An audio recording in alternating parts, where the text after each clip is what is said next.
What's up, everybody? Welcome into the show. This episode, I got my buddy Dusty Shaw right here. Dusty, it's an honor to have you on, man. We got a very similar background.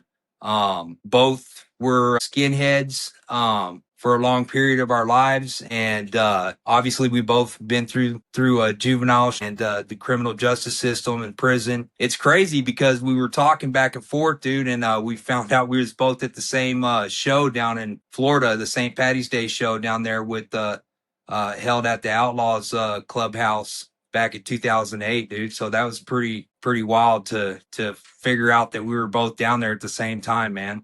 Small But world. yeah, it is for sure, dude. Especially in that scene, dude. It really is a small world It because is. Yeah. And we everybody. both lived in California. Yeah, and we both lived in California, so there's a lot of parallels. And except for I used to fight in cages, but I never fought in cages on pay-per-view, Yeah. which you have. So Well, uh those are scarier. yeah, so anyways, man, just go ahead and give the audience an introduction, man. Tell us about like your early childhood life, man. What was it like coming up as a child? All right. So, man, I was blessed to have both parents. Grew up in the same household my whole life. My dad was a biker. He did a lot of prison time right before I was born, armed robberies and stuff. And soon as he had me, he cleaned his life up and never went back. And my dad was my best friend and a dad. He was a great dad, man. And my mom was a great mom too. The only thing I could say about it is they were both addicts, but they were functioning addicts. So I did grow up with that. But my dad made really good money running a large construction company, so we were middle class. I grew up in Virginia. And I wrestled growing up, did amateur boxing. I grew up in the punk rock scene. That was my first identity.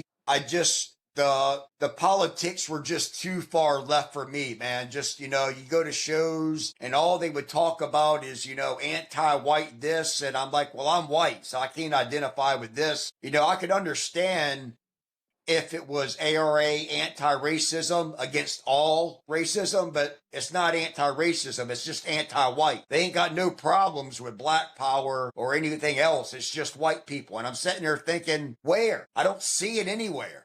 I don't see any white power stuff or any violence or anything going on. I mean, anybody has to do is look at the crime statistics and see that most of the violence and gang violence is Bloods, Crips, Mexican gangs, and I'm not throwing shade on them. They grow up in impoverished areas and they don't have much opportunity, so I understand what they get into, and they're brought into it as a young age. So I'm not throwing shade on them. I'm just saying most of the crime and gang violence and all that's not coming from.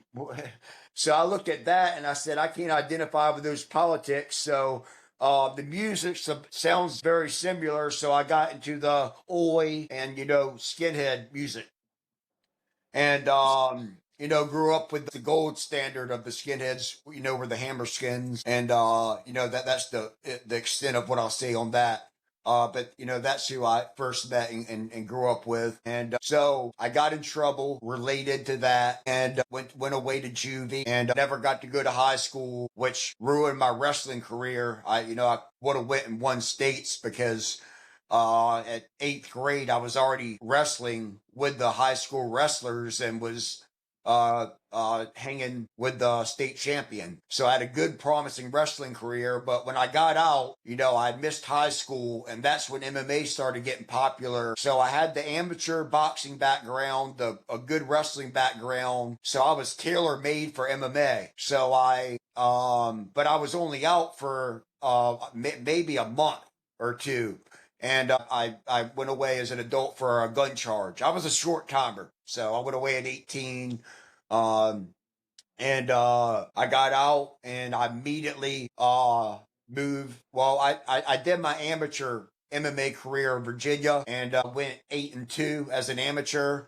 And then I moved. I did my first few pro fights on the regional scene in Virginia, and then as I worked my way up, I moved out to San Diego to train at a higher level gym. and ended up going 13-4 overall. Anyone can look up my fights on YouTube. I'd search on my name, Dusty Shaw, and seeing all my fights. Most of them are on YouTube. You can also see them on iPay-per-view, but you can watch them free on YouTube. Just search Dusty Shaw MMA. Because a lot of people lie and act like they fought when they didn't. All you gotta do is search someone's name. And Strike Off was one of the bigger promotions I fought for. CFFC. I was matched up against Matt Secor, who was on The Ultimate Fighter. So, I was matched up against some good names. 13-4 is a good record because I only ever got my ass beat one time. And that was against a Russian. It was a Russian promotion, Draka. But most of my fights, I finished all of them in the first round or second round by TKO and a few decisions. So I did really good. Um, and I never made it to the UFC. That was my goal. What ended up happening is my last fight, I tore my MCL and meniscus. And I got prescribed opiates, and I took them to continue training and fighting, and got addicted. And then and then through all the trauma from what I went through in my life, childhood trauma, and missing high school, the legal trouble and stuff. I developed really bad anxiety and panic, so I was prescribed benzodiazepines like Xanax. And anyone that thinks that kicking pain pills or heroin or fentanyl is bad, let me tell you something, dude. That Xanax is way worse, dude. That's something that sometimes you don't recover. I don't care how long you're on opiates. It might take you a week, it might take you several months to kick. 6 months, year tops. In a year, you'll be better. Benzos. My mother died coming off benzos. All right.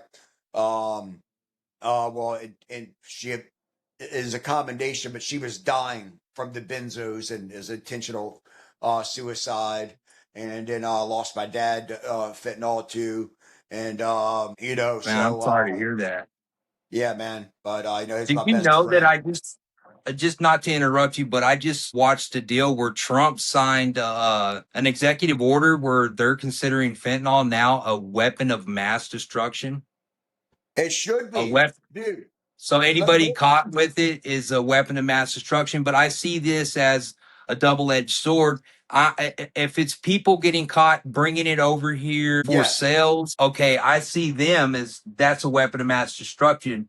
But charging addicts on the streets who have an addiction problem with that is going to be no different than the crack laws back in the days that put all kinds of minorities in prison because of the Yeah. crack. Or it's just the same thing, but just the modern version of it, really. Yeah, but even worse, man, because if you choose to use a drug, that's on you. And then you're gonna charge the dealer for either murder or no manslaughter, and you're gonna give someone a life sentence. That's taking responsibility away. But one of the worst parts about it is not only ruining those people's lives who didn't have job opportunities. That's why people don't call the cops when people are overdosing. But the Yeah, big it's thing about it is China is sending that fentanyl over as a bioweapon. They are killing more. They're hitting us from every angle, bro. And they're killing more people with that than the entire 20-year GWAT war in Iraq and Afghanistan. You look at the just numbers of through. people that are dying from fentanyl. If it was guns, that would be a war. Yeah, absolutely. But they're doing it without firing a single shot. Exactly. It's insidious. It's sneaky. They know what they're doing. And the cartels are sending it over from China. I talked about this with Aaron Pila was, the opioid crisis whenever, the pill mills were going. That's what started Yeah. all this to get all these people from all different walks of life becoming addicts, and using drugs as an escape. But I Yeah, wanted it's to messed up backtrack the way just they did him, man. I like Aaron. I talked to him, man. I like him a lot, man. He's a solid Aaron's dude, a good man. dude. I can't believe Absolutely. they gave him 14 years, man, for that. Yeah. But the feds, man, when they get you, they got you. They don't indict unless they got pretty much a open and closed case. And if you get indicted by the feds, bro, It's like a 92.8% conviction rate or something. I I don't heard know. I heard 98%, but yeah, either way, It's 90 it's something over percentile. it's over 90 percentile though. I know that for Yeah. a fact. Yeah, I know that too. I heard 98, but 92, 98, that's crazy, man. I've heard you can't even snitch your way out of that. You might get a time reduction, but you're going to prison. I've I, I, I I've I've known see. people that snitched on tons of people and still went to prison. They just went to a lower security. Yeah, they don't get very much time off. Some of them No. do, but I always tell dudes these guys are like I've seen guys spend $500,000 on a lawyer, $1.5 million on lawyers. Guess what? It did not Waste of help them time. not one bit. It was a waste of money, waste of time. Because that, like I said, when they got you, they pretty much got you. If you beat a Fed case, you are doing something, dude. Oh You yeah. did that. Yeah, they So ain't coming after you unless they got you. And like you said, there ain't no money in the world, and the best lawyer that's going to get you off. No sense in spending the money on it. I never did any Fed time, thank God, but I've had a lot of brothers that did, man. My buddy Fuzzy got 15 years and didn't get caught with a single drug. And I said, "What do you mean? No, like sale indictment?" And he told me there's a thing called ghost dope, ghost where dope. you just use like a word on the phone that could be considered a drug. So they hit him with conspiracy of distribution of amphetamines, and he got 15 years, bro. And they'll sit there and just make shit up. Like they'll take a regular conversation that doesn't even mean nothing. It's not in code, but they'll have a Yep. specialist sit there and say this word means That this means word that. means that. And this guy over here who's getting time off of his sentence for saying this, right, is saying that he bought such and such amount, X amount Yep. of dope from you for this many years or months or however long, Yep. and they add all that up and Yep. hit you with that weight, which is insane to me, dude. Seems unconstitutional. She Seems like a violation of your rights. I'm getting charged with some fantasy dope that's not even like you not don't even have that tangible amount of dope. weight. Not even It's tangible dope. That's scary, dude. Dude, I went through my addiction, and I'm an open case, dude. I can honestly say, dude, I never have sold a single drug, and I was as bad off as you can get as an addict at the end. But I was always scared to sell because I don't trust people because so many people snitch now. And the other thing is, I'm like, I might ruin my life, but I'm not going to ruin someone else's life. So I never sold drugs. Thank God. Yeah, me neither. I was strictly an addict whenever I Yeah. was in the midst of my addiction. Um, to go back to your childhood, it seems like you said your parents were functioning addicts. Basically, you were doing sports, you were in school. What do you think was the point where you started veering off in the wrong direction? Was it the punk rock scene or getting into the skinhead movement or the subculture? What was it, do you think, that took you from being an athlete and growing up in a middle class family into criminal behavior? Oh, my wife is, dude, my wife is a fucking angel, dude. The only reason she's with me is, I mean, we've known each other since I was 4 years old and she was 2 years old. Our dads were friends, so we grew up together. So she knew the good me. All right, and she knows I'm, a good person. I don't mean that egotistical. I just mean I got a good heart, and we're soulmates, bro. But she's never been in any trouble. She was the smartest person in our school. She graduated 2 years early, and that's how smart she was with scholarships to Ivy League colleges. She's got a master's degree in psychology and behavioral therapy. She's going on to do her PhD now. She's ran her own therapy practices for the past 10 years. So I've been in therapy for years. And but she's been my best therapist. But so I've really went down the deep dive. I mean, I've done everything, man. I've done all kind of hallucinogenic, psychedelic, medicinal therapies. Ketamine, psilocybin, DMT. all kind of stuff. I've done everything to try to heal myself. I mean, I went and seen India and an Indian yogic monk in the Himalayan mountains and learned true, authentic hatha yoga, breath work, meditation. I meditate for 20 minutes to 2 hours a day. I do hatha yoga. I do breath work.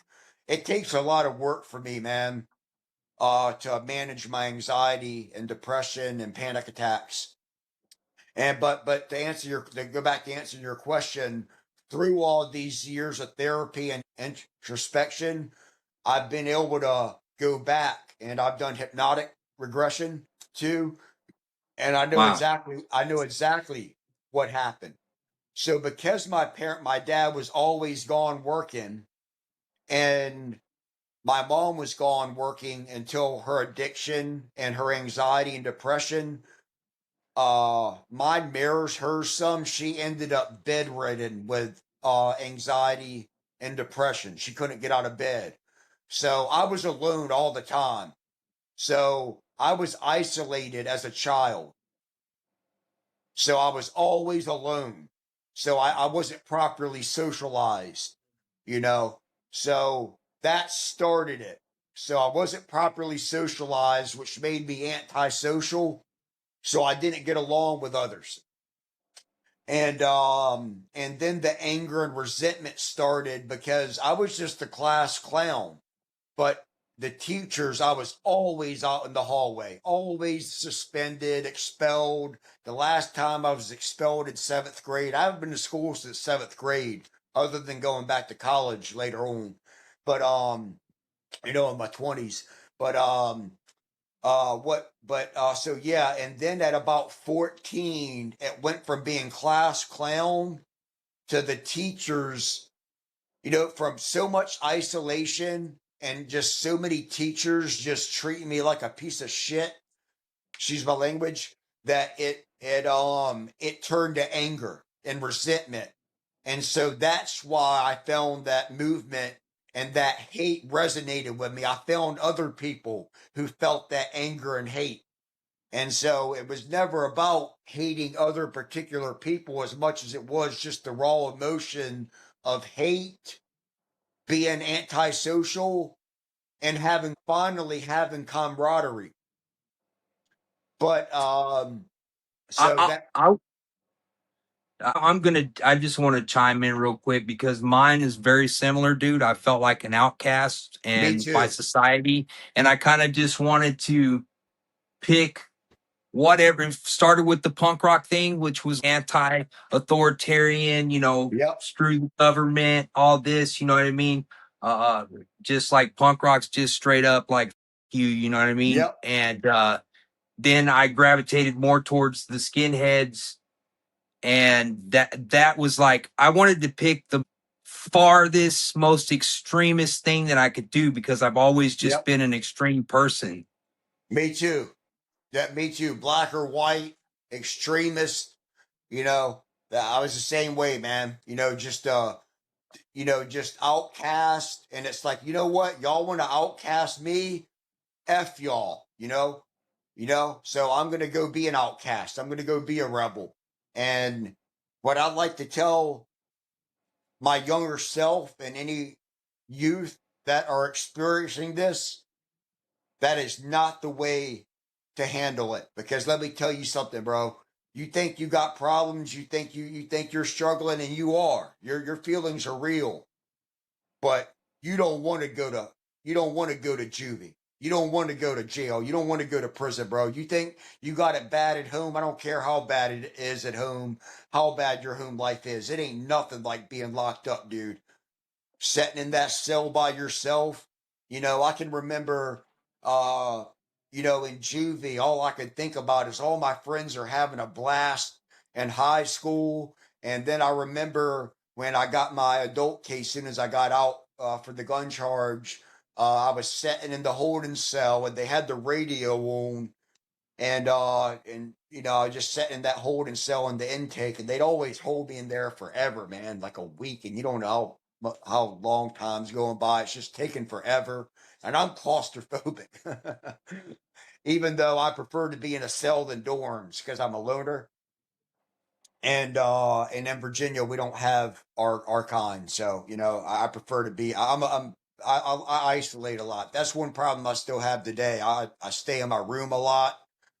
It's a problem I'm still working on, man, because I'm safe alone. Not safe like from.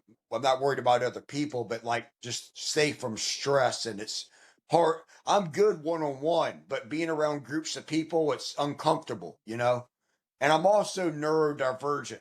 Never got diagnosed with like autism or anything, but I'm certainly not neurotypical. You know, but which is probably why I never liked team sports. I never did team sports. I skateboarded as a kid, and then I wrestled, and then I fought. What's the commonality? It's by myself. Doesn't play well with others. Yeah. I like to do it myself. So I isolate a lot. I'm a big time loner. And yeah, it's man, I just want to relate to the youth, man. Don't go down that road, man. As bad as it is, it can always get worse. It can always get worse, man. Get therapy. The biggest thing, man, particularly for everyone, but particularly for men, we have to exert ourselves physically. All right. Whether it's lifting weights or you find a sport like I did wrestling and fighting, we have this masculine energy, especially if you're a really masculine man, and you have to exert yourself. If you and you know this when you're restless in the cell and you bump out burpees till you're exhausted and you exhaust yourself, you can rest better. But if you just sit there and rack ride, that mind will just ruminate and drive yourself nuts. And I've seen dudes in the cell next to me commit suicide. Yeah,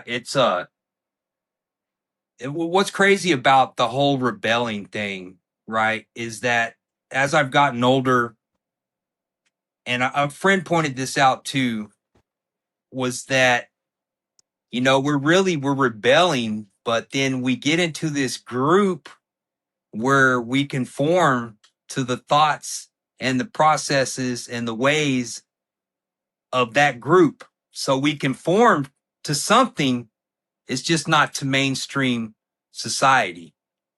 We're still conforming it somehow, you know what I mean? So it's not really rebellion after all, when it all comes out and is said and done. There's rules and stuff over there too, bro. Tell me there's not rules for us, bro. We had a gang of rules. Strict rules, man. Yeah, way stricter than what we had to go by when we were just being punk rockers and shit. Oh yeah, there's no rules there. Yeah, so it was like we went from one thing like, but I think that I was always drawn to the discipline though. Like I Yeah. feel like I lost my calling not going to the military, Oh, or dude, like that was my goal, man. My goal was I wanted to join the army, and I went through the ASFAB, and I got I so because I didn't get to go to high school, I had to get my GED in there and then get my ASFAB, and I scored high enough, and so my uh, point of entry was going to be to go to RIP for Ranger Indoctrination Program. I wanted to be an Army Ranger, and then I wanted to go to Green Beret and then Delta Force. But and I made it all the way through, and then I got denied at MEPS for having a skinhead crucifix tattoo. So I got some, some cover ups, but they already had the picture then, so they wouldn't let me in. And so I missed my calling there, but I wanted to just do 1 4-year term just to have the combat experience because I think we got some hard times coming. I know we do, so I wanted to have that experience. So the next best thing was fighting. so you're kind of like me too, like as you went in as a juvenile. How much time did you get on your juvenile case? If you want to, Oh, yeah. So, they hit me with the HC. You know what that is? yeah. Yep. And I remember dude, my dad, dude, the only time I ever seen him shed a tear because he did a lot of time, dude, when we were sitting in the courtroom. Let me tell you this. This is how screwed up I was from listening to that hate music. My dad was covered in tattoos, neck to toe, spider webs on the elbows. So I thought that was the coolest thing. He had a swazi on his arm. He wasn't a skinny, he was a biker, but I just thought that looked so cool. He was so jacked. And so that was my image as a man. And he was so masculine, but the most gentle father, man. Most gentle father, man. But a straight killer, dude. He had to unalive two known predators at 18 in the system.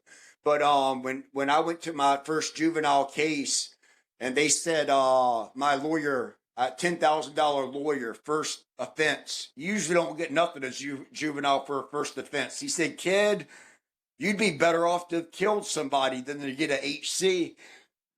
Anyway, they're like, dude, they're saying 18 months is the minimum they're gonna do.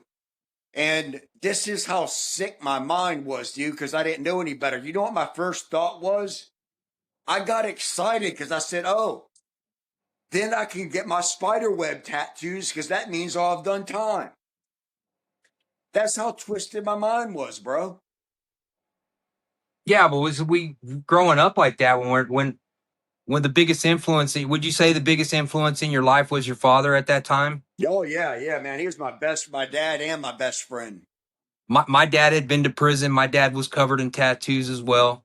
Yep. And so yeah, that's the men that we emulate and look up to. So that makes sense, bro. And he was such a good dad that I didn't associate, his past as being bad. I thought that's what made you a man. I felt like there's two ways. You could go be a combat vet or you could be a gangster. And then you can come back and reform. But that's not an easy thing to do. And but so you know, but uh my mom tried to steer me away from it because she knew.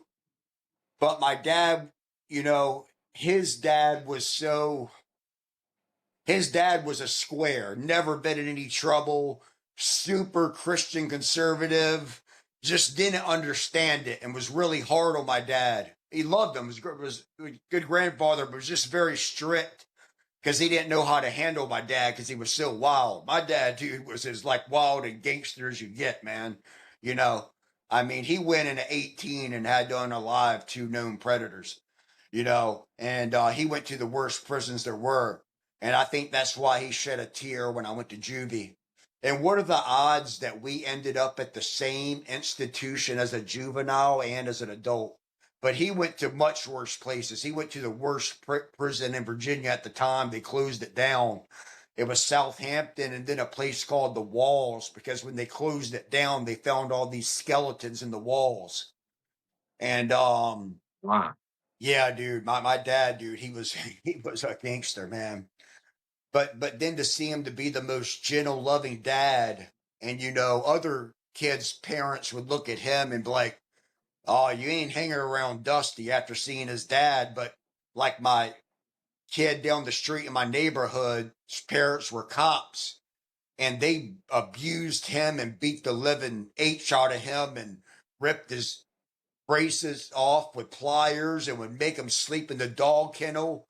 But because they were cops, uh, you know, all's good. But because my dad's got tattoos in the past, they make judgment. But meanwhile, my dad never put his hands on me.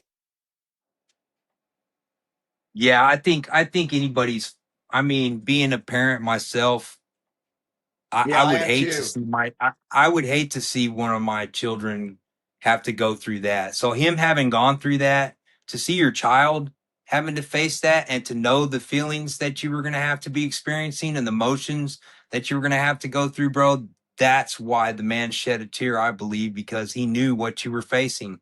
And Yeah, he and I didn't knew know. I didn't know what I was and in he for. and he knew also that it was a web that you could get caught up in, dude. And he didn't want to see you end up going through that type of lifestyle, bro, and becoming institutionalized and becoming a convict. That's my humble opinion. No, that's the truth, man. And but I was so warped then, like I said, man, to think that like now, dude, dude, dude, I get so I've been out since my early 20s, man, and I've just done little jail stints for probation violations since then. You know, I've been a short timer. And dude, shoot, dude, the last time I did just a couple months, I think 3 months at one jail and got transferred to the other for a couple months, or 30 days there, so, short time. Bro, that was harder than the more time I did when I was younger, dude. I had to go in. Here's a funny one. So, me and my wife have been married 10 years. My dad was at our wedding. It was just us three because we got married on a whim. I had a warrant out for my arrest for a capias, for just something simple. Soon as I pull in the driveway from my wedding, 4 cop cars pull up. And you know when there's more than one, they're there to arrest you. But they were right behind me. So as soon as I got out the car, they slapped the cuffs on me. And they're like, "What are you all dressed up for?" I was like, "I just got married." Just pulled in the driveway. And the cops felt bad, man. Because I grew up in a small town here in Virginia, man. And I was in the newspaper all the time for my fighting. And I always had good rapport with the cops in the sense that I never gave them any crap. When I got in trouble, they came to arrest me or I needed to turn myself in, I did it. I've never given a cop a hard time. It's that they're doing their job. And I've never had a cop do me bad. They felt so sympathetic. They're like, "Man, if we known it was your wedding, we would have waited, but we're here now." But you know what's funny? My dad looks at my poor wife, dude, our wedding night. So then we didn't get to Yeah. do our honeymoon. But you know what my dad looks at her and says? "Well, I'm sorry. I know it, looks bad, but look at it on like this side." Because him and my mom were soulmates, dude. They knew each other since 14. They were married till they died. They were in love. They were definitely soulmates, like me and my wife. But what are the odds that the night my dad and mom got married, my dad got locked up? He Oh my says, God, dude. it says they're like father, like son, and we went on to have the best marriage ever. So it might be a good sign. Oh my God. That is crazy. So Yep. the first place you get sent to was the place he first went to when he went to prison. Then you got the same parallel right there where you two Yeah. got arrested on your wedding day. That is wild, man. And, and That is we wild. and we look identical, even though he was. I mean, I'm blasted. My arms are completely covered. I got a little bit of a bodysuit, chest, ribs. I mean, everyone can see it online on my fights and stuff. But I mean, he was neck down all the way to the feet. Just gangster looking dude, man. Hardest looking dude you ever see, man. But like the most gentle dad, best friend, amazing. But a scary looking dude, man. But other than that, scarier looking than me. Um, we look like identical twins. Dude, I met people inside, and that's a what 20 something year gap, and they're like, Uh-huh. "You related to Al Shaw?" I like, "That's my dad." That's how much we looked alike. What was going through your head that night when you got it's your wedding night, dude? You went to jail and those cell door closed, like, and you heard that key turn and the clack. Like what were you thinking, brother? Bro, just like a rat trapped in a cell. You got to figure, I've been in that cell so many times, man. Sorry, my language. Excuse my language. I don't cuss much, but that just brought a lot of emotion because dude, man, my wife is such an angel and she didn't deserve that, bro. And dude, I just remember sitting in that cell, dude, just so heartbroken, man. And I'm just like, God, man, why, man? Like, fine, I deserve it. I've messed up so many times, but my wife don't deserve this, dude. Just so heartbroken, man. You know? Um, and just, that panic, because I don't know what it is, man. Why they always hold me in that damn holding cell so long, man. And another person comes in, they dress him out and put him right in the back.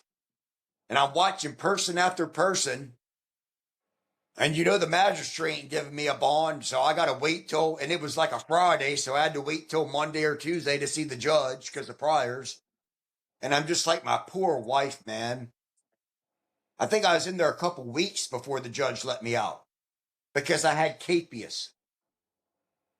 I would say, right now, at this point in time, if I was to get arrested, it would completely, and although I've done time my entire life, dude, it would be horrifying. It would completely destroy me, dude, No, it emotionally. is. It's way worse, dude. Dude, I'm telling you that that last time that the last time was 45 days last year.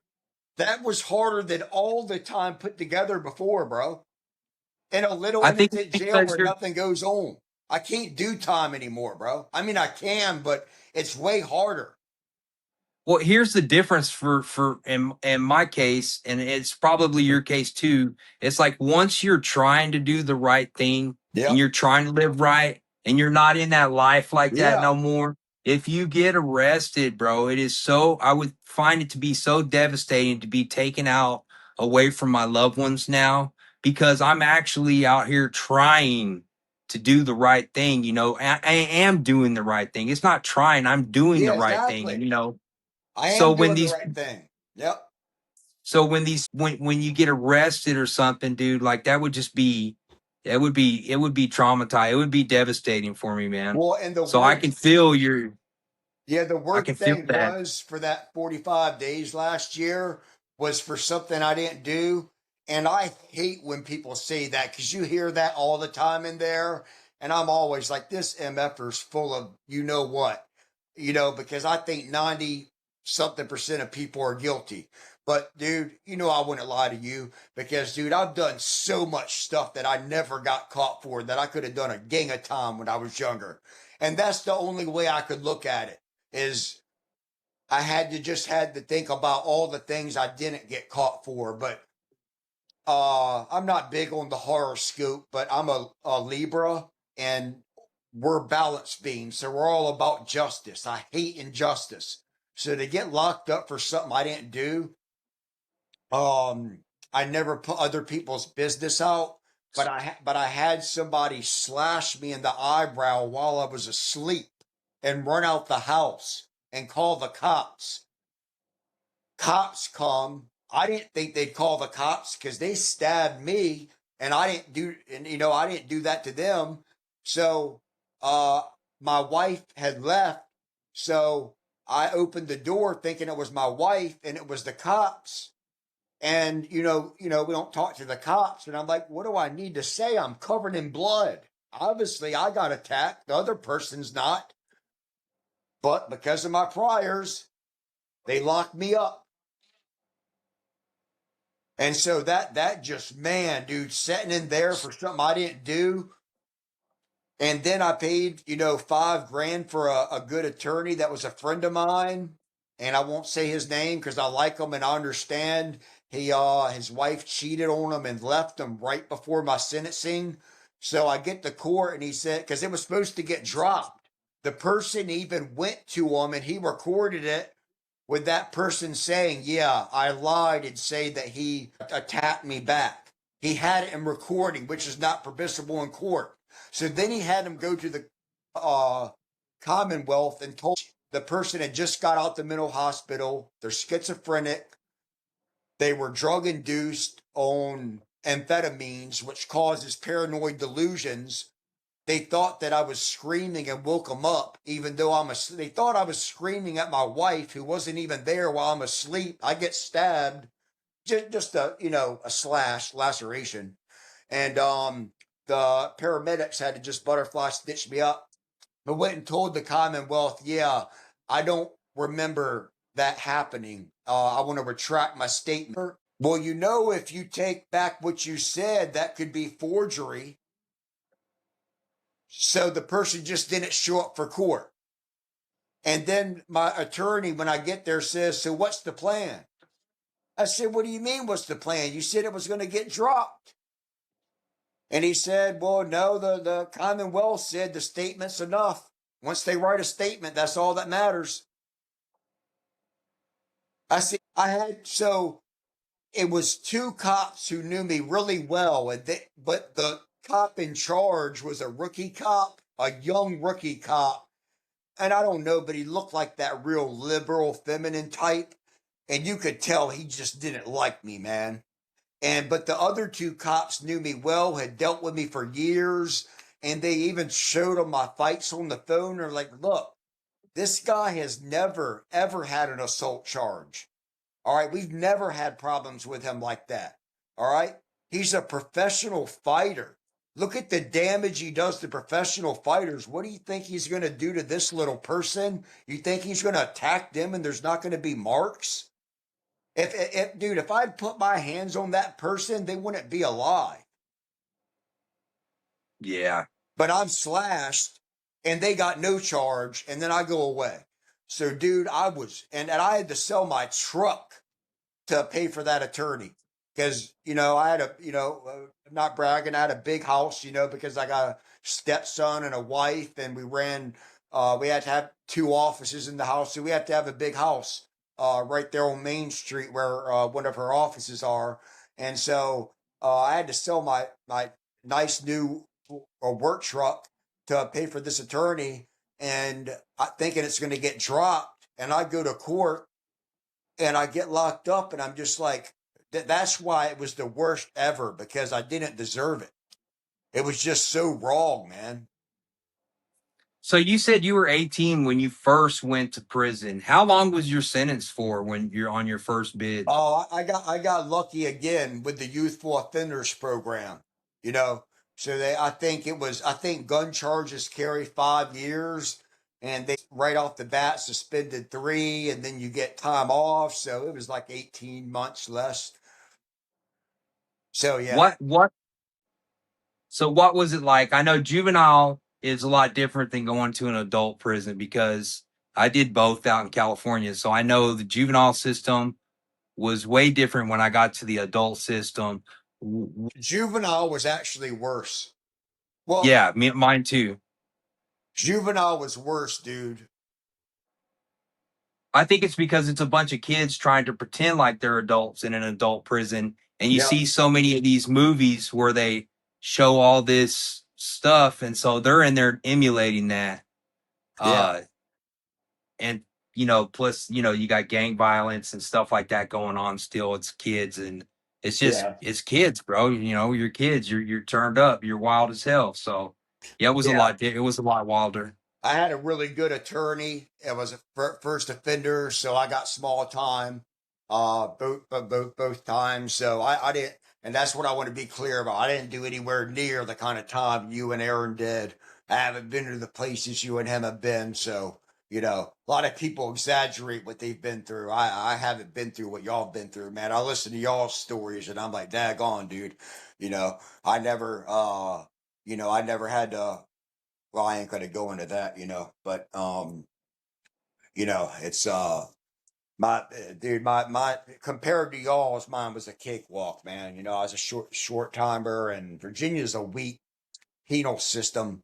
It's just what sucks about it is the whites don't stick together. The whites are so weak in Virginia, bro. So weak. It's pathetic. So what what was the biggest misconception you had about prison when you went in there?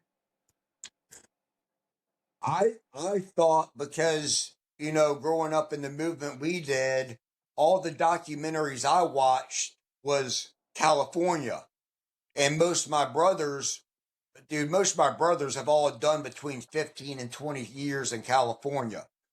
From Yeah. anywhere from Calipatria to High Desert to Pelican Bay, and I hear all these stories of how it's segregated. So that sounded cool to me in a young, immature mind. I didn't know Virginia wasn't that way, because my dad back in the 80s said it was still segregated. Now, I will say, when you go to Chow, you still see the whites sitting with the whites, the blacks sitting with the blacks, Hispanics sitting with the Hispanics. And like the top tier will be the Hispanics and the bottom tier will be the whites and blacks. But the whites, they're so scared, man. It, They're getting extorted, they're getting assaulted, and I mean assaulted in the worst way. That's the other thing that happens in Virginia that my brothers in California said you don't see in California, dude. no, I've never seen that. There's SAs wide open in Virginia. Because we have solidarity and we stand up for each other out Yeah, there. that We don't have, happen in if Virginia, we dude. didn't, if we didn't do that, that's the result. And that probably did happen back in the day Yeah, before all y'all the forged together. politics and stuff, everything came together. And that was really done by, uh, everyone knows who made the politics for the white man in California. So I'll just leave it at that. That's why that Yeah, was done like that. And that's why we have it the way that we did when I was out there, and we probably still do to this day with those politics. And yeah, those politics are also uh, in the feds. Maybe it's not as hard line, but definitely there. yeah. I've heard it's watered down, but it's still segregated and stick together, and there's no essays, and that's what I would try to, and real recognizes real, dude. So even me covered in the political ink that I had back then, dude, I have never had an altercation or a fight with a non-white ever. It was always a group of white dudes that thought that maybe they would earn some favor of the non-whites if they tried to, smut my name up. But I've never had a problem with a non-white dude. But I've had when I first got there, I had a few approach me and ask me about it. I'm like, look, dude, I don't feel any different about my race than you do yours. I ain't got nothing against you, bro. I'm just proud of myself, just like you are you. You know, and I don't care how outnumbered I am, dude. I'm gonna stand up. I don't care if I'm in a cell by myself and there's 12 of y'all. I'm gonna stand up, but I ain't ever gonna disrespect y'all. Y'all ain't ever gonna hear me use a slur, even behind your back.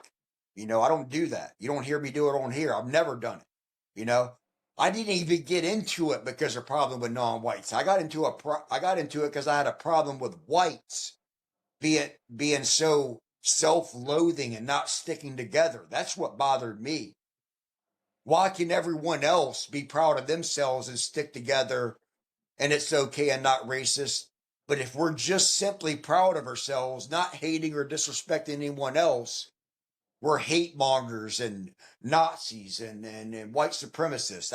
Dude, those are stupid words, man. I ain't met a, The only you know, the only thing, Dusty, that makes it seem like that, there are a lot of guys that feel exactly like you do. A lot of regular guys, working class Joes, blue oh collar yeah, dudes, regular American, white Americans that feel exactly like you do right now. Unfortunately, we live in a very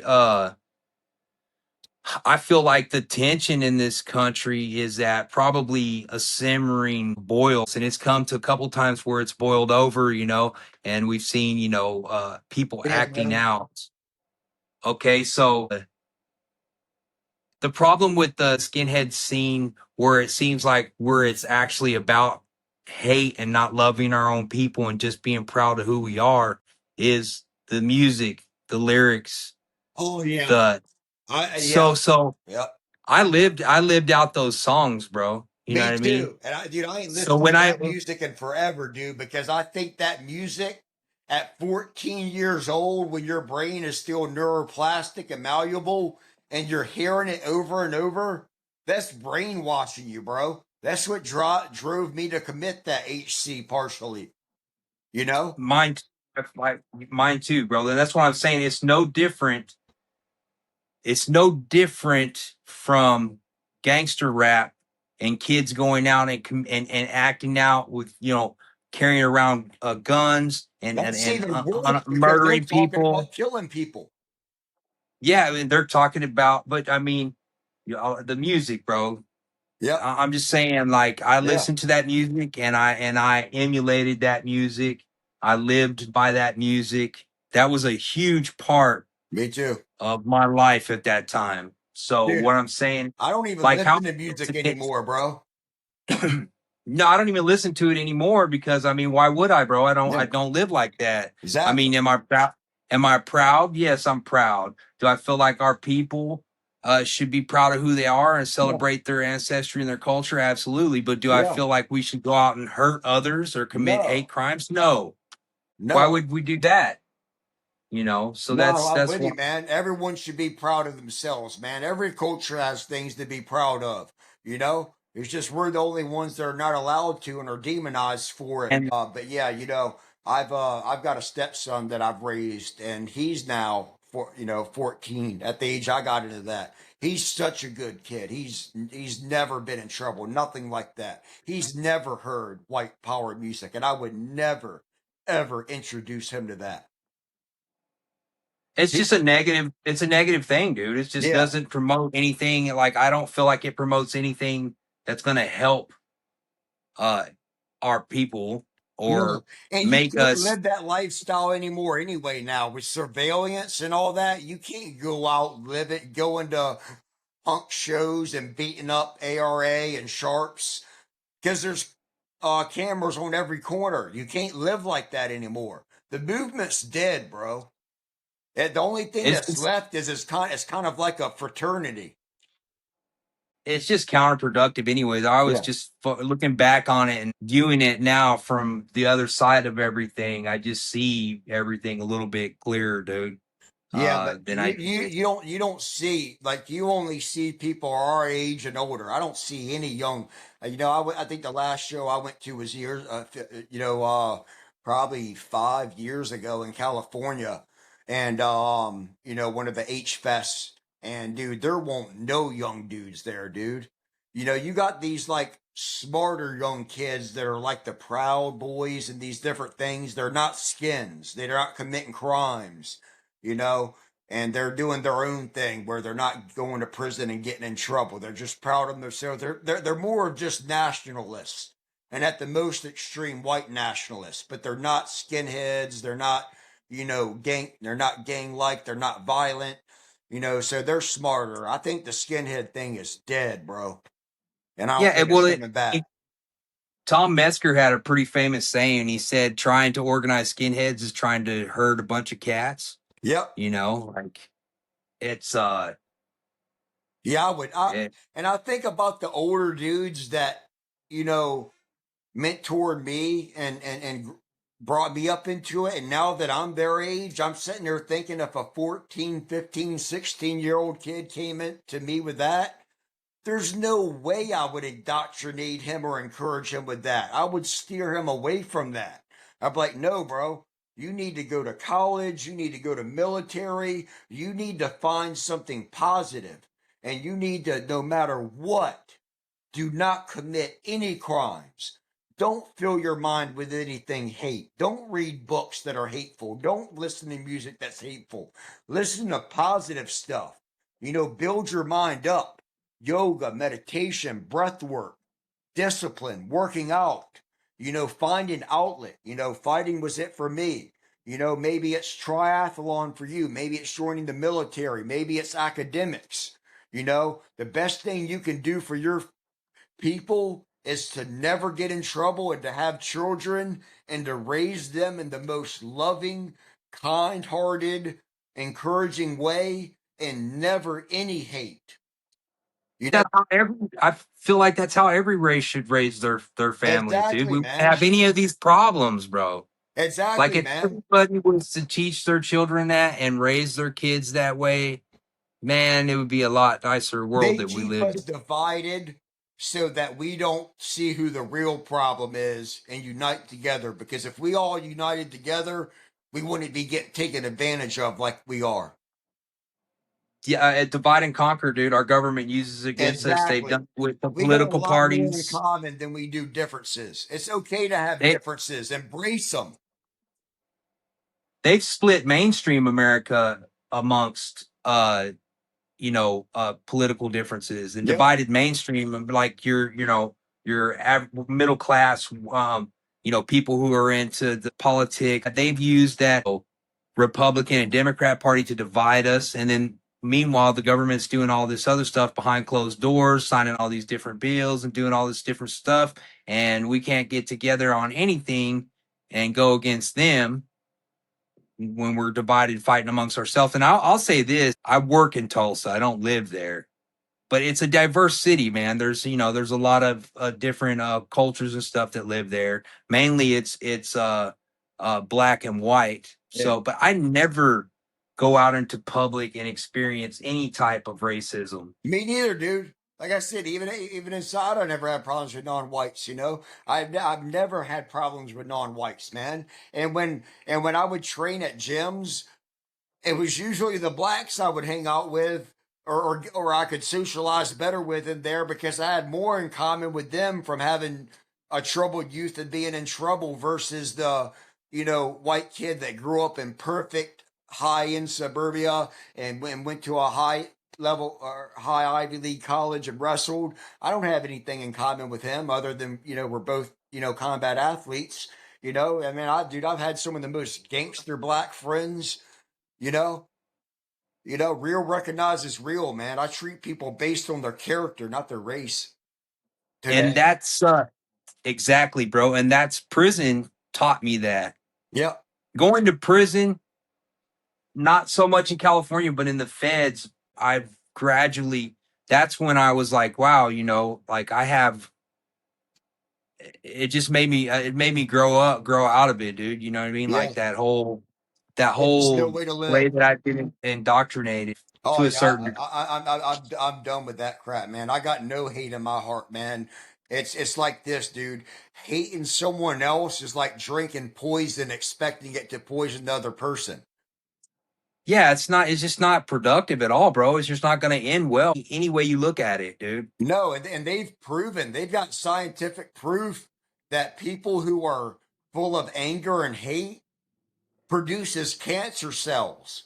Cancer thrives on anger and hate and sugar, overconsumptions of sugar. It's inflammation of the brain. I mean, does it feel good to be angry? Does it feel good to be hateful? No. You feel your best when you're at peace and when you love. Yeah, because you got an internal moral compass, bro, that's supposed to be guiding you, and you can tell Yep. what feels right and what feels wrong, bro. Oh yeah, man. I always had that gut feeling in my stomach before I did something stupid, but it just took me a long time to learn to listen to it. I mean, unless you're a straight sociopath or Yeah. something like that, you have that, Yep. you you have that. And I what's wild is I like I said, that was a form of rebellion, and I kind of just gravitated towards it because I was an angry young man, bro, and Yep. I wanted to be a part of something that was outcasts, just Yep. like and I that's what I gravitated towards. But so so that part, going through all that, dude, in prison at a young age, and just just the skinhead stuff and everything. Um, when did you realize that prison had changed you psychologically? Like to where you knew that you were suffering from the after effects of having been incarcerated and having gone through certain traumatic events in your life? Honestly, I mean, probably bits the whole time, but really, dude, as long as I've been out, for some reason, it's hit me the hardest these past 8, 10 years, man. The anxiety and isolation. It's weird. It's like it hit me later, much later. But maybe part of that's genetic because that's when it hit my mom. The anxiety and depression and isolation. So I don't know how much of it's with that.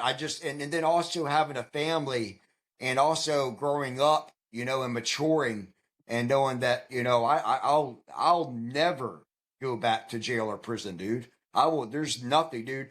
Dude, and fighting professionally was a big savior for me because when I was younger, I had a chip on my shoulder and felt like I had something to prove and I had to be violent to make myself masculine and validate myself as a man.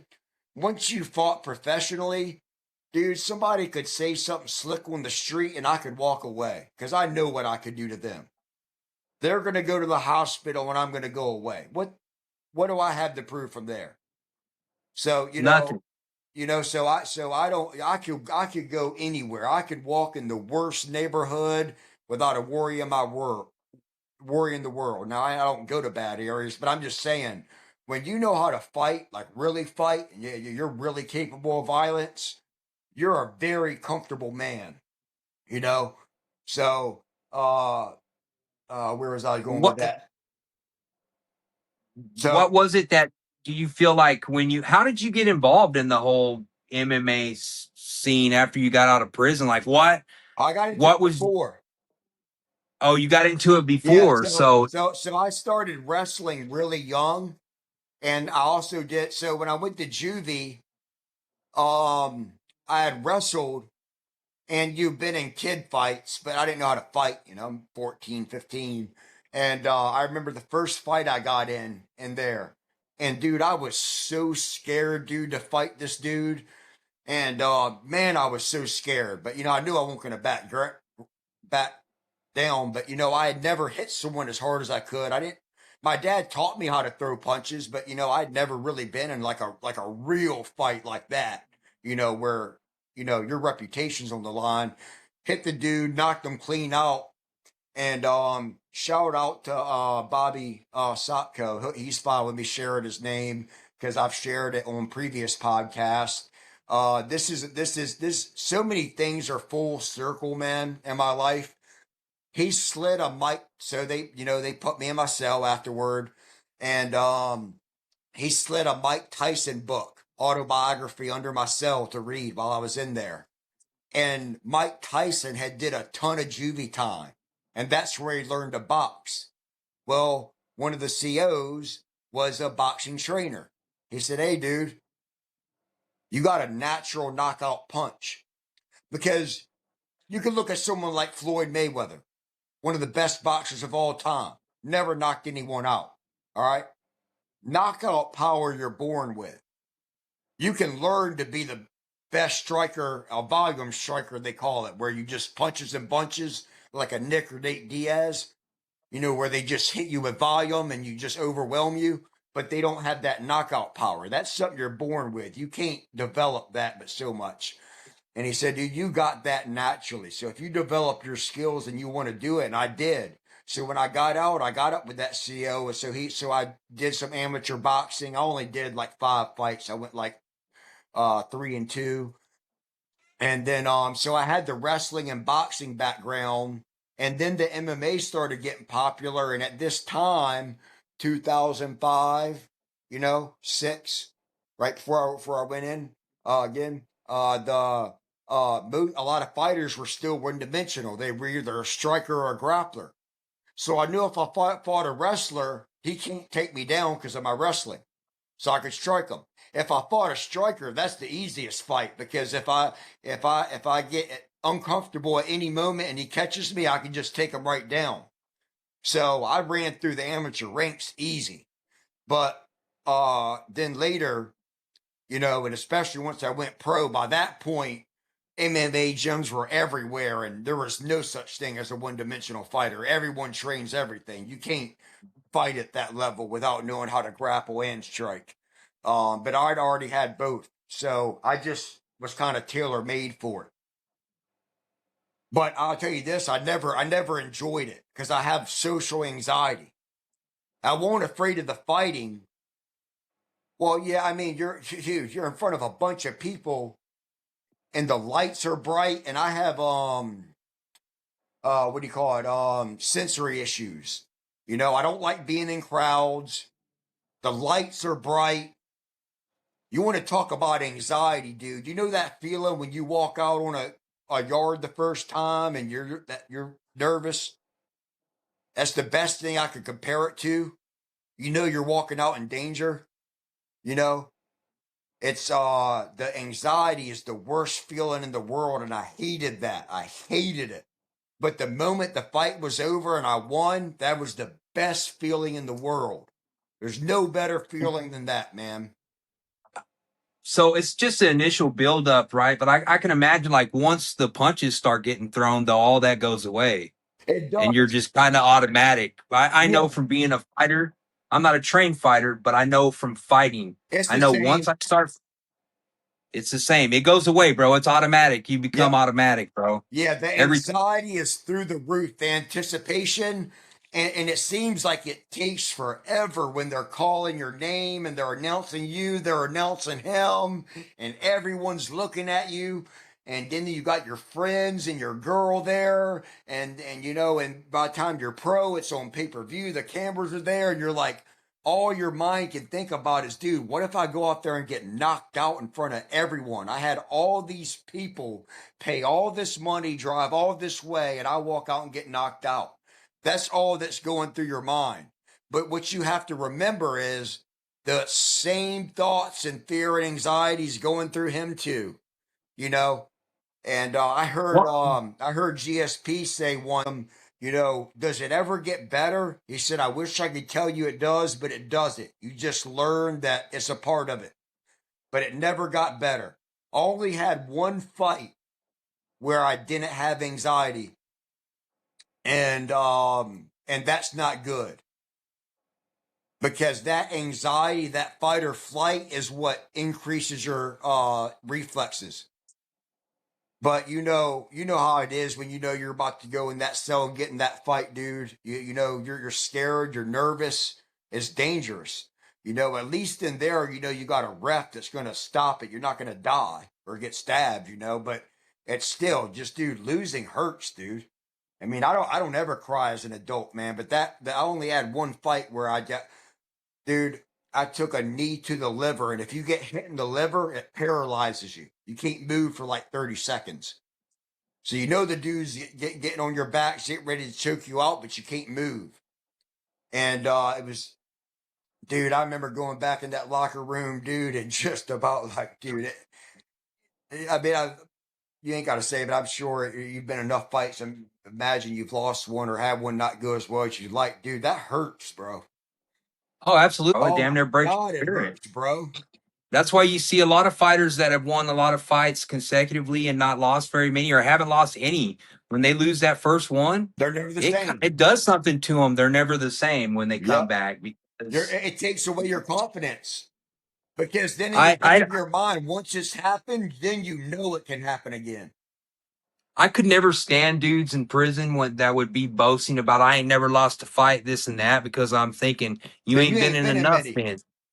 Yeah, you haven't been in enough then, bro, because No. if you're a man, you've been in some fight, you're gonna take an ass whooping God eventually, you damn, know. dude. It's so ridiculous, dude, because the best damn fighters in the world, from Mike Tyson as a boxer to Conor McGregor to all the best in the world have lost fights. You're going to tell me, you who's never trained, has never lost a fight? Come on, man. That's ridiculous. That's because you ain't been in no fights. Straight up. What was your biggest fight that you ever like the biggest like title fight that you had? Oh, I won some amateur titles, championship belts. I won Battle for the Belt at Epic. That was my last amateur fight before I went pro. I never won a championship belt as a pro, but I won most of my pro fights. I would say my biggest matchup, I got matched up against Matt Secor, who fought in the UFC. And we were supposed to fight twice. And I had never fought in New Jersey. And typically you're physical, you got to do physicals, all this stuff. But all the places I fought, you never had to get an eye exam. Well, you're supposed to have that done by weigh-ins. You weigh in the day before, so you have 24 hours to rehydrate. Well, I didn't have an eye exam. and it was a dilated eye exam. So they said, all right, well, you got to get They it done put the tomorrow. drops in your eye. Yeah, which messes your vision up. Yeah, yeah, yeah. Yeah, so then I got blurred vision. And so when they went to, check my vision before the fight, they said, what's going on with your vision? And they looked at my paperwork and they said, you got your dilated eye exam 4 hours ago? I said, yeah. No one told me I had to get it. None of the other state athletic commissions need it. He said, you can't fight like this. Yeah, So but it lasts like 10 hours after you get the yeah. drops in your eyes, dude. So, Your so, eyes are like so, dilated. yeah. So thank God, because I would have lost that fight. Um, my favorite fight, dude, is um uh it would either be my first professional fight against Angel Ortiz because it was my first pro fight and I took it on a 2 weeks notice and won in the first round. Dropped him with the right hand, got a rear naked choke. It's on YouTube. Good friend of mine, great dude. And then either that or once I had built up a big enough fan base, I was able to get a promotion called Victorium to come to my hometown. And it was so cool to fight in my hometown, man. In a 2 week notice, I sold over 80 something tickets of people I grew up with. Is You can look it up. It was the Victorium, Dusty Shaw versus Kyle Newsom. And I uh picked him up, dropped him. He tried to grab a guillotine and that broke his ribs and he tapped out due to his ribs broken. But dude, that felt so good, man. The crowd went wild, man. So That's awesome. yeah, that'd probably be my favorite fight. People can watch both of them on YouTube. And that was a heated one, man, because he was a gangster black dude from Richmond. And so he had all his people on one side and then all my people on the other side. Uh I'll have to tell you something off air about that, someone that I think you might know that yelled something in the middle of it, and you can hear it in the middle if you listen, but I'm not gonna say it on this. I'll tell you afterward. It it won't cool. It was low enough that it's funny if you listen to it, but I'll tell you afterward. But we were cool afterward. I'm the type dude once the fight's over, I'm always going to shake your hand, no matter. It didn't matter all the shit he talked, and his people, yelling racial slurs and all that stuff. It was all good. I shook his hand afterward. He was salty, but I'm always going to be sportsman. I mean, I won. I ain't got nothing to feel bad about. I'm always going to be the sportsman guy, because hey, I don't care. You are man enough to get in there with me. I'm always going to respect you. Yeah, whether win, lose, or draw, bro. I mean, if you're man enough, when you're in the game, you are game. So Yep, if you can that's all dish that an ass matters. whooping out, you better be able to take one. Exactly. Yep. Yeah, Yeah. I ain't never disrespected anyone that I beat. I always show them respect. I can't stand those fighters that are like that, dude, I that do hate all that that dude. showboating and shit. I I, don't like it at all, bro. It's not very sporting. It's not becoming. I don't like it, bro. Like, I feel like there's a certain code of conduct and yep, a way I that you're agree. supposed to carry yourself. And to me, it's no different than yelling stuff out of the door while you're in prison Oh, and shame when you can't warriors. get to each other. Yeah, dude. Oh man, they're annoying. God, I don't respect that, because no, it's just not cool. no, dude, that's punk stuff, man. Men don't do that, man. If you want to go to fisticuffs, then do that, and no matter who wins, show respect afterwards, because it could have been you that lost. And do you want to get humiliated like that? I mean, it hurts bad enough to lose. I've never had it happen to me, dude, but I'll tell you what. If I lost a fight and someone disrespected me afterward, I'm fighting right there. You ain't doing me like that, bro. I'm sorry.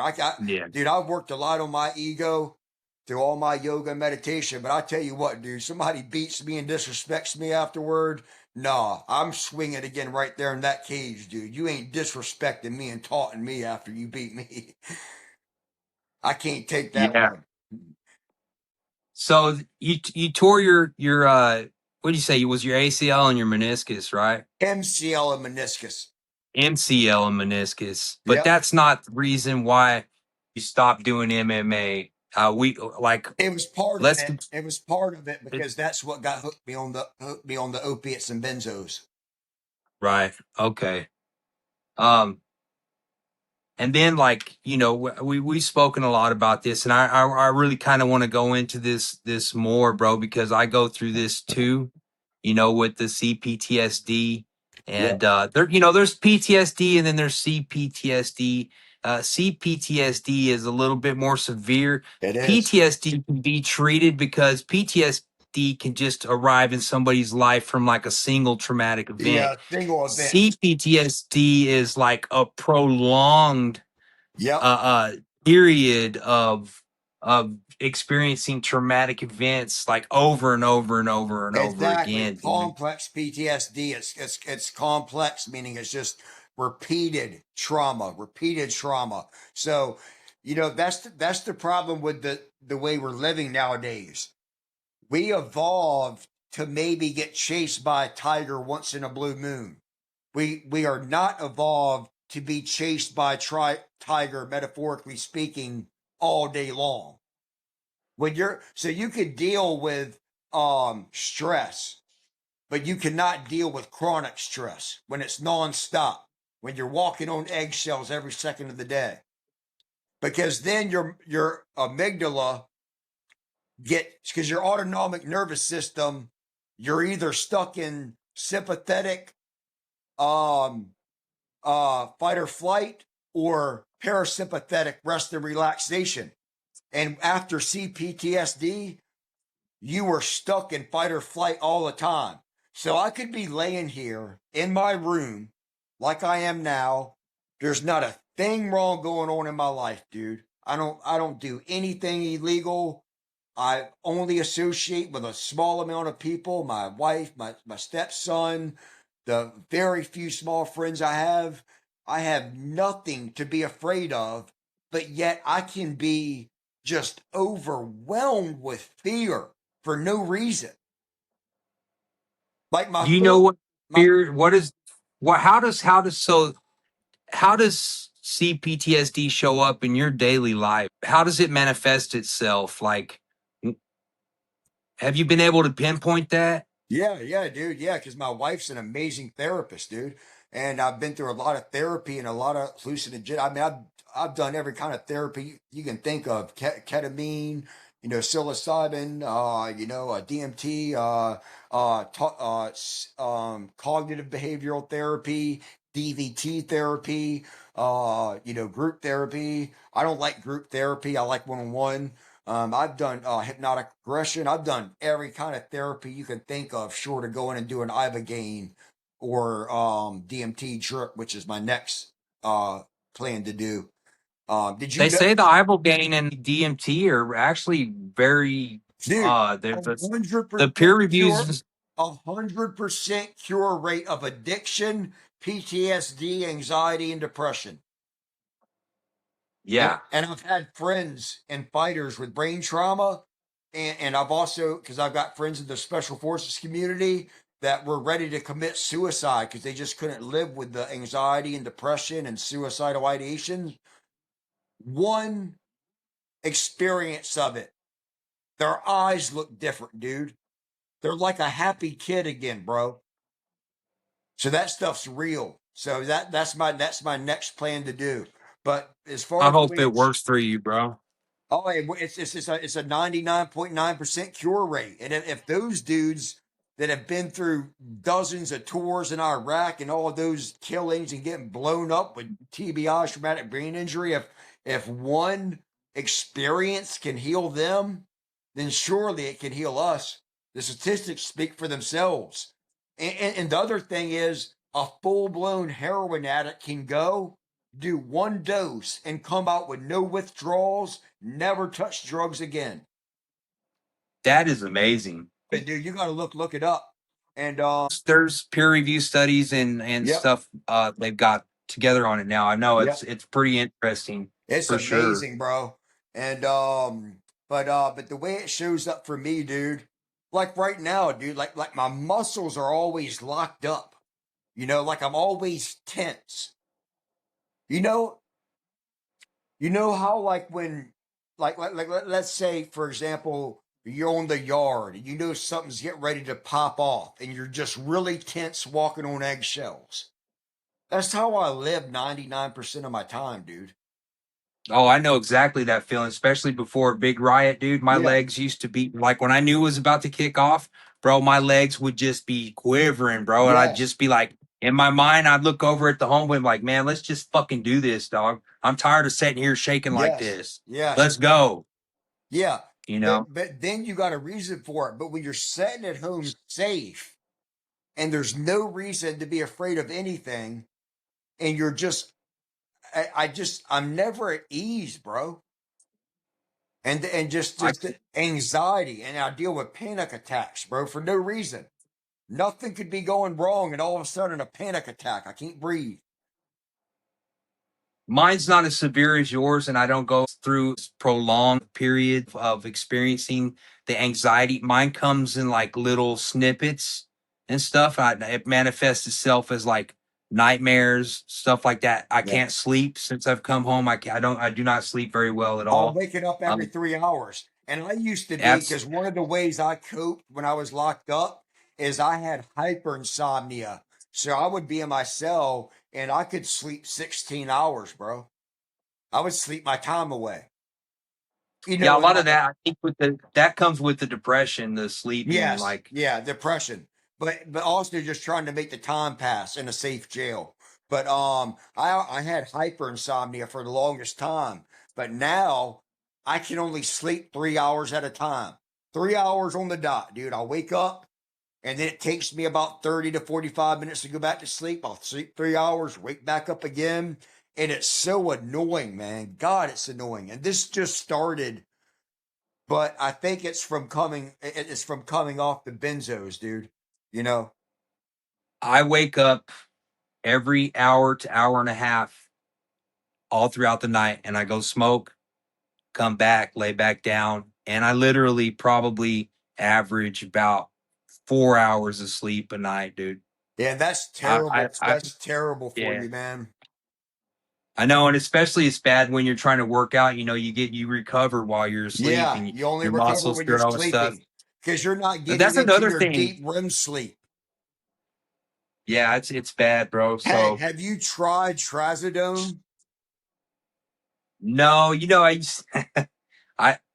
have done. I've never been prescribed it, but I've tried trazodone. Yes. So I highly recommend getting you a prescription of trazodone. If I keep having the problems, I've got something for my anxiety that helps a lot. Uh, but if I keep having the sleep problems, I'm gonna have to. Do you want to tell me that off of air? Yeah, yeah, Yeah. we'll talk about that off air, but Cool. after we done here and wrap up. But what are Cool. what are some of the what are some of the triggers for it that people wouldn't expect?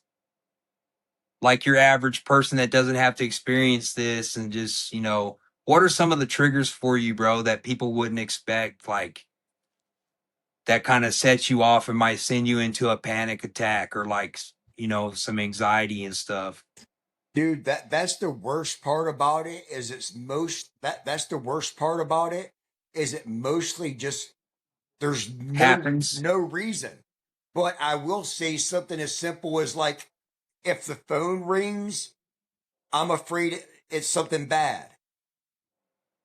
I keep my phone on silent and screen my call and see who it is before I answer it.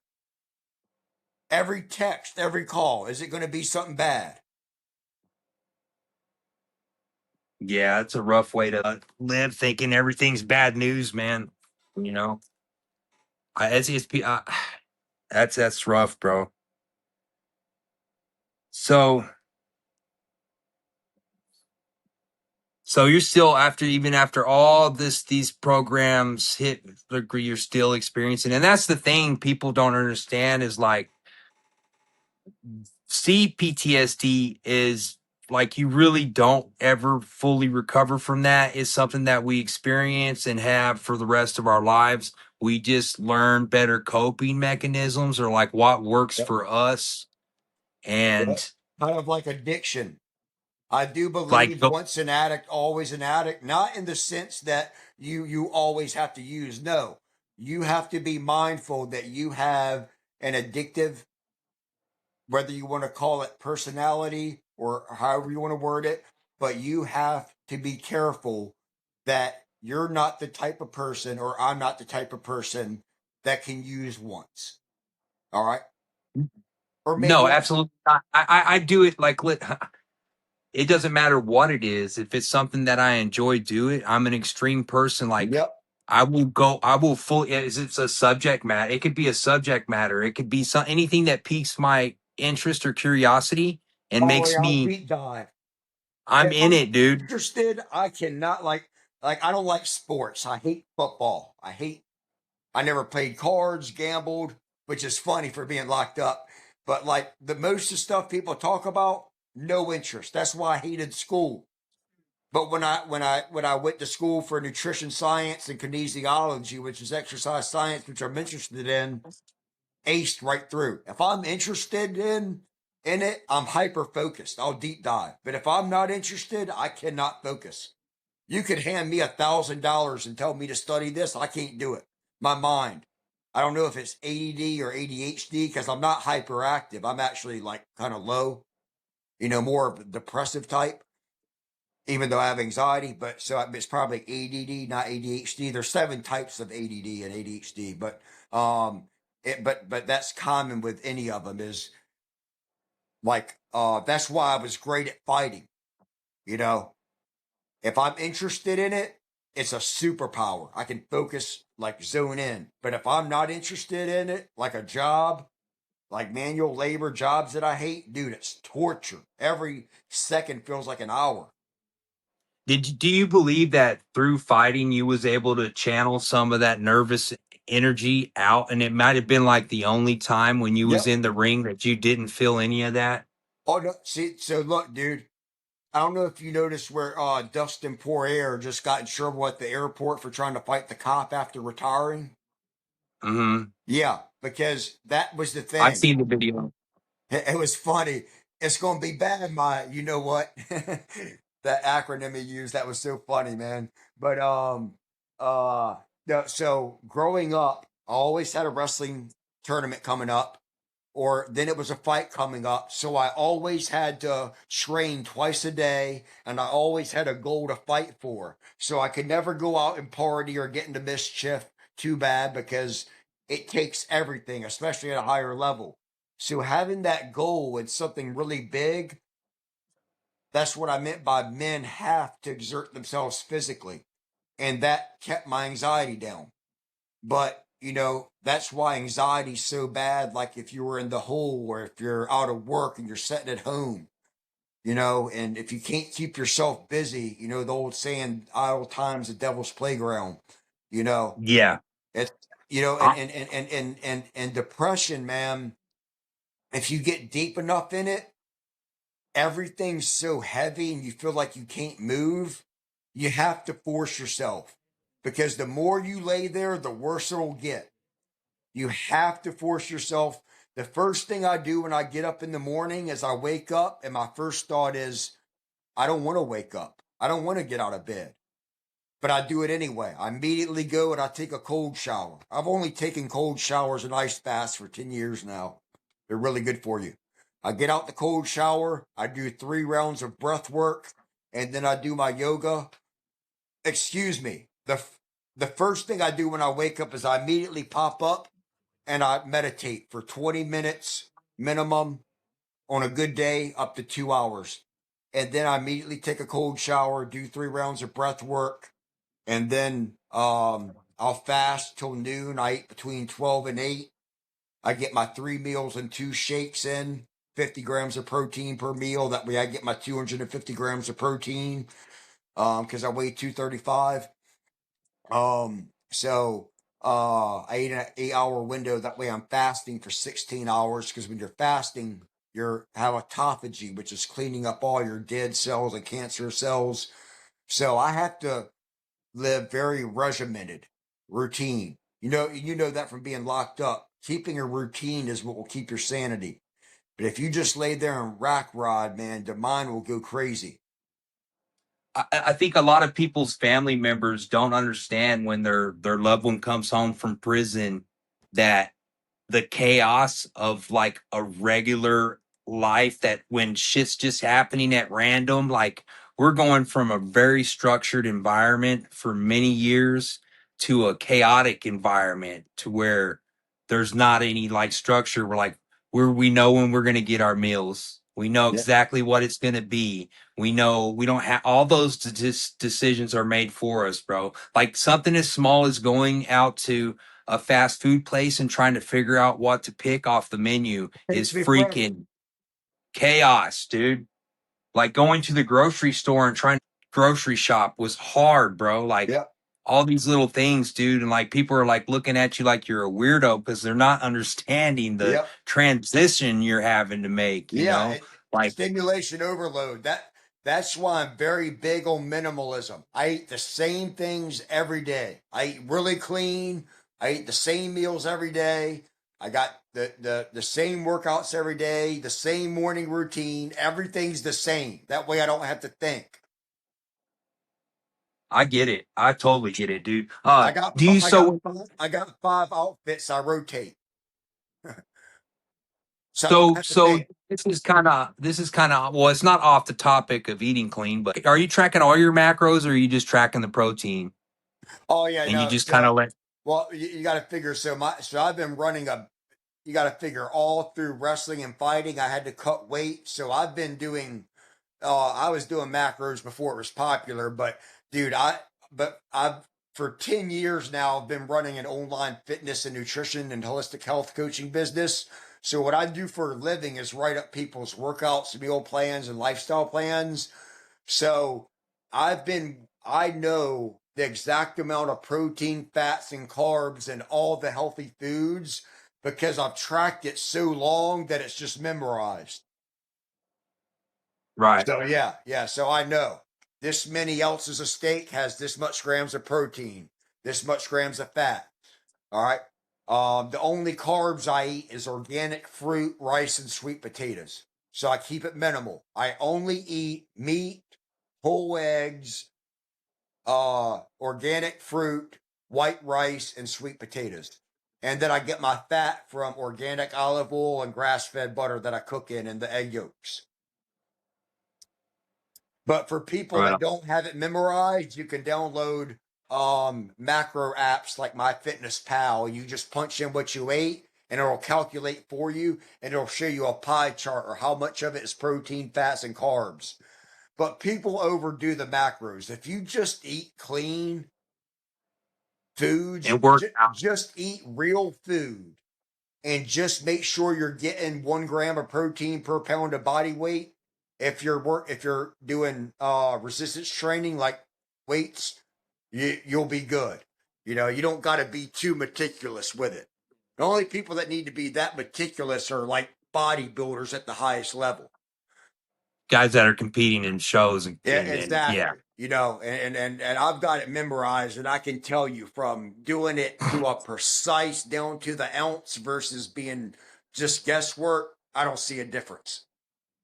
Where can people who are watching the show right now find you for your coaching and nutrition training and All right. coaching? You can email me at dustyshaw@gmail.com. And if you mention this video, I'll give you 50% off any of your plans. And then you can find me on YouTube at Dusty Shaw Fitness. And then you can look me up on Facebook or IG at Dusty Shaw. I'll go ahead and list them on there too, so that way it'll be All, easier for them. if you, I'll also list them in the description and yeah, see I was going to that say, way if people. you go to my YouTube channel and click on the descriptions, all the links are on there. You can just copy them and paste them on your description. Okay, Yep. cool. That's what I'll do. Yeah. And then I'll share if you're all right with me sharing a few of your clips when they come out. I'll do like the Oh, for collab sure. version and then I'll put yours in my description too. Yeah, anything that you want to use after this from this interview, bro. This is both of us here, so I Cool. feel free to take whatever, make clips of it, and do whatever you need to do, for sure, bro. Right on, bro. Um, Appreciate it. Man, it was good having you on, Dusty, man. It's I good really too, enjoyed our man. conversation. I Yep. kind of feel like we dived deep into the I'm kind of really have become fascinated lately with this, the post-traumatic stress disorder and the complex PTSD, because so many dudes suffer from it, but a lot of guys don't come out and want to say that they're feeling this stuff, dude, because they don't want to be looked at like they're weak or they have some kind of impairment or something, bro. But I want dudes that have been through. I think that's a lot of reason why dudes end up going back to prison, bro, is because they don't address these issues. That's why. And And after being a pro fighter and being what I've been through, dude, I don't think anybody's going to look at me as weak. So, I mean, we've all got our weaknesses, but my point is, when you've done the stuff we've done, and you validated yourself as a man, you fought professionally, you've went through the, trials and tribulations you can be open. And to me, a big part of being a man is being comfortable enough to be vulnerable. All right. you're right. A weak man is someone who acts like they don't struggle. All right. Because most men couldn't walk a mile or a step in our shoes.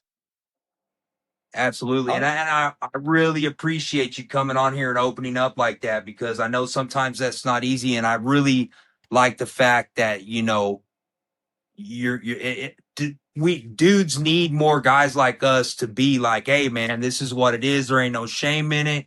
Get yourself some help, dude. Deal with it, cope with it, man. Get through it, bro. And we got to be here for each other, dude. So it was awesome for you to come and share your personal experiences like that, man. And I really appreciate it, dude. It was an honor having you on, bro. Thank you so much. I appreciate you having me on, man. I'm open a book. I did this, well, one, because you're a kindred spirit, man, and I'm glad we connected, man. But with our history, and we're just alike. So I'm oh shoot, man. You Hey, Oh, before we go, yeah, bro, you hey, oh yeah. that's my bull terrier, the Oh, bull original terrier, OG. dude. That's the original OG skinhead dog from Britain, the For sure, dude. bred AKC bull terrier. Those are awesome. I've always wanted to get a bull terrier ever since the Spuds McKenzie dog from Yes, you remember the Budweiser mascot? yes, yep. Yeah, Her. She's but you identical. So in America, most of the skins have pit bulls, and that's what I used to have, but I always wanted one of them, but they're so expensive. But let me tell you what, bro, that's the best dog ever, dude. They are dude, they're almost human like, dude. She can open doors with her mouth. I mean, dude, they're so smart. You can read her mind, bro. Like you can tell, like when she's happy, when she's sad, depressed, dude. And she could tell when I'm down, dude. She'll come and lay on me and comfort me, and like, dude, I they're was about to best dog say ever. that, dude. I was about to mention how important it is like to have a pet, because they really do pick up on how we're feeling. I got a little French bulldog, bro. He's a badass little dude, man. But for only first small dog I've ever had, but awesome. Like to I'm just glad I have him, dude. He's been a blessing. You also, before we leave, dude, I almost forgot to touch on this. I believe you said you had wrote a book too, didn't you? Oh yeah, yeah. Did you have a book on? They took one off. There's still one on Amazon. It's called 30 Days the Stronger: How to Eat, Move, and Think Stronger by Dusty Shaw. All right, So well, just I'll go get to the link to Amazon that. and search that. But the link is on my YouTube video descriptions too. So you can post that link too. And I actually, after I made enough sales, I made the Kindle version free because there's no paperback versions available anymore. So the Kindle version's free.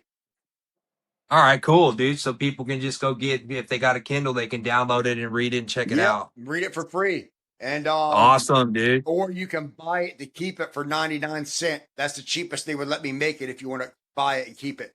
But the beginning starts with my life story, which is just a short part. and then it goes through phases. I have workout plans, I have meal plans, I have lifestyle plans. The back end is a ton of good recipes. It's everything you need to know. Oh, mindfulness practices, everything that I told you about, therapy practices, everything to completely reform your life. Awesome, dude. Yep. All right, Dusty, take it easy, man, and I'll be in touch for sure. You too, brother. And if there's any young people struggling with addiction, with mental health, or is in trouble, reach out to me. I won't charge you a dime. I will help guide you. Like I wish I had someone guide me. All I'm going to do is keep people out of trouble and keep people clean. And I would never charge anyone for that right there. If you're struggling, you reach out to me, dude. I don't care what time it is. I mean that. I feel the same way, bro. I had people try to tell me, hey, you should charge for counseling people. I'm like, how can I do that, bro? How could I do that with a clear conscience? Like, I can't charge somebody for something like that, bro. Hell No, no. not that. Yeah, no. People that got money and want to and pay for a fitness plan, that's one thing. But if somebody's struggling, with addiction and mental health, no, I would never turn someone away because they can't afford it. Right. Absolutely, dude. Yep. I feel the same way, man. All right, Dusty, man. Take it easy, All brother. right, brother.